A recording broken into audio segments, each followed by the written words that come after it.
Te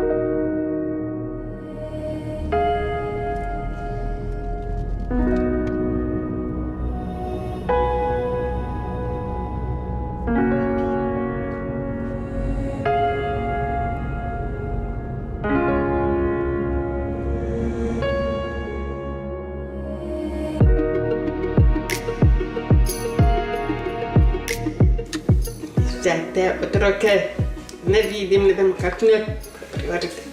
Vidim.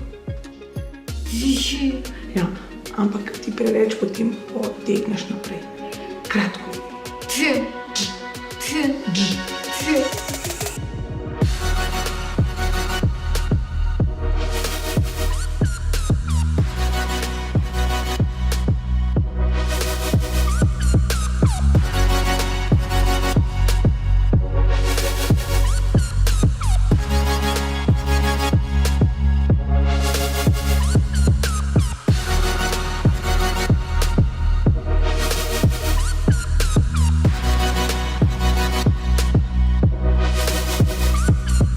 Če so mojemu očetu vezali roke za hrbet in prepovedali znakovni jezik, je to, da danes se gluh ne more učiti svojega jezika, popolnoma enako.